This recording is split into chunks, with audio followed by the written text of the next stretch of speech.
Bienvenue sur Africa 24 dans cette nouvelle édition du QG Week-end au sommaire de l'actualité. Accélération du processus de décentralisation au Cameroun. Les fonds alloués à ce projet ont été pratiquement multipliés par 5 en un an. De 10 milliards de francs CFA, ils sont passés à 50 milliards en 2019. Pas de risque systémique pour l'Afrique, mais la Banque africaine de développement appelle à la vigilance dans certains pays.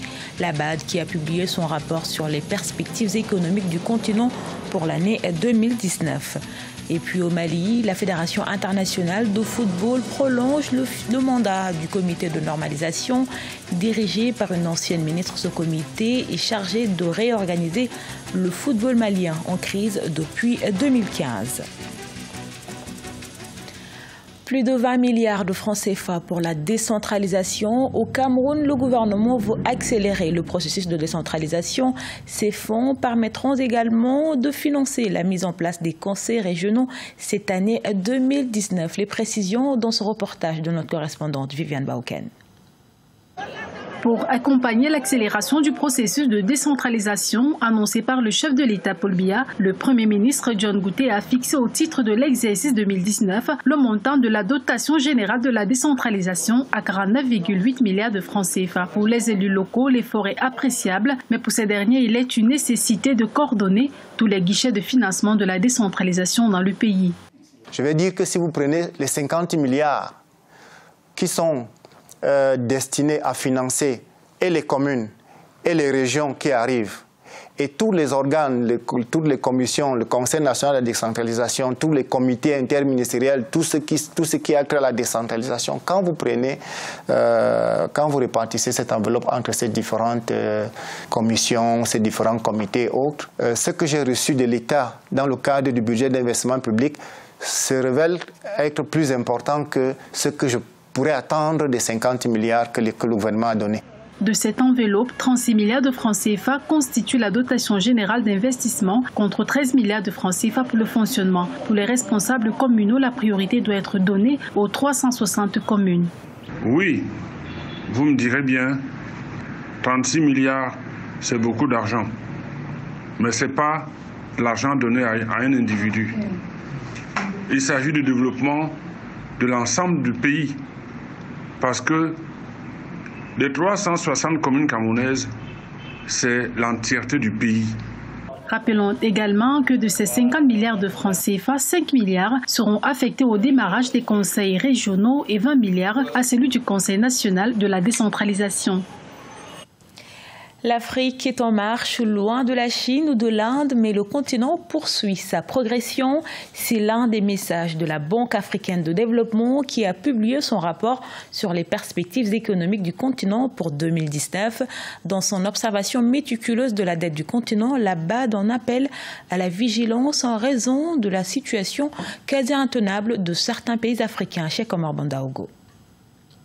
Fin 2017, le ratio de la dette publique brute par rapport au PIB a atteint 53% en Afrique, selon la Banque africaine de développement. Sur 52 pays, 16 dont l'Algérie, le Botswana, le Burkina Faso et le Mali ont un ratio dette PIB inférieur à 40%, tandis que 6 pays, le Cap-Vert, l'Égypte, l'Érythrée, le Mozambique, la République du Congo et le Soudan, ont un ratio supérieur à 100%.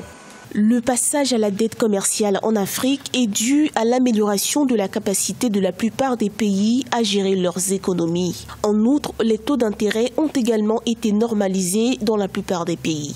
Néanmoins, 16 pays africains sont classés comme présentant un risque élevé de surendettement ou comme étant surendettés.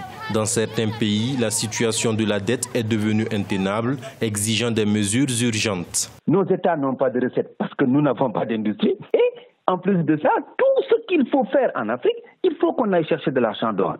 Mais c'est normal qu'on soit hyper endetté. Il faut veiller dans la zone monétaire ouest-africaine et centrale à ce que tout le monde emprunte au même taux d'intérêt. Il ne faut pas que nos banques centrales continuent à se vouer à une lutte contre l'inflation. Même si la BAD affiche un optimisme, affirmant que le continent n'est pas exposé à un risque systémique de crise de la dette, certains pays présentent des signes critiques. C'est le cas du Kenya qui, pour payer cette dette, devra dépenser 68% de ses recettes publiques. Le Parlement kényan suspend la construction de tous les barrages en cause, l'indemnisation des populations foncières qui tarde à être effective, mais pas que.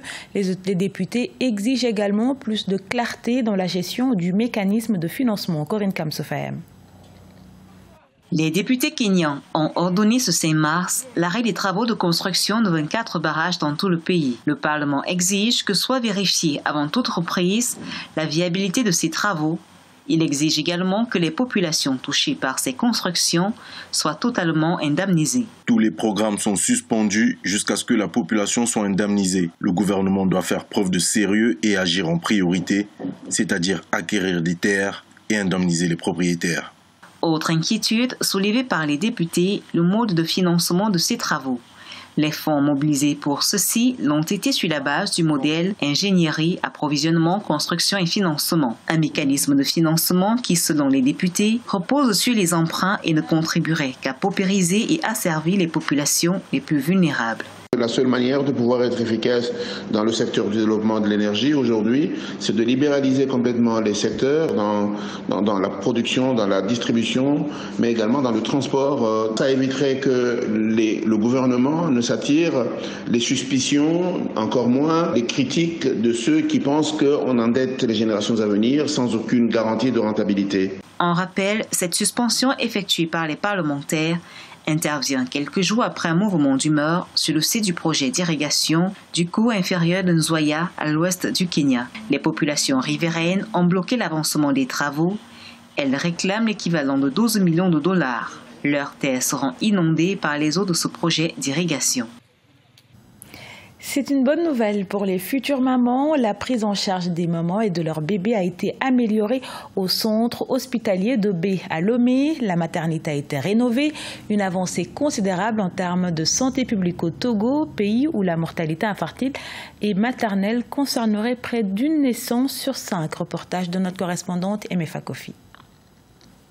La maternité du centre de santé publique de Bé à Lomé rénovée.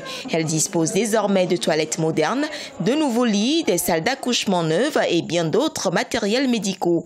Un don de la fondation Agir Ensemble pour l'Afrique en collaboration avec M-Afrique à l'occasion de la Journée internationale des droits des femmes. Nous avons trouvé l'hôpital de Bé propre, les toilettes, tout a été rénové. Si l'on pouvait équiper les autres hôpitaux comme cela, ce serait bien. Vu l'importance et la participation, la fréquence des femmes qui viennent accoucher, la Fondation a décidé d'apporter des aides à ce centre. Désormais, les femmes parturientes auront à donner vie dans un cadre beaucoup plus sain à l'hôpital public de Bé. Ce geste des donateurs a été salué par le ministre de l'Action sociale, mais aussi par les premiers responsables de ce centre de santé. Vous avez vu la réhabilitation qui a été faite et la maternité en avait énormément besoin. Ceci avait fait entre-temps qu'il y avait une fuite des parturientes par rapport aux travaux de réhabilitation qui n'étaient pas faits. Tout cela concourt à la réalisation de certains objectifs que nous nous visons. Voilà, venir en aide aux personnes vulnérables.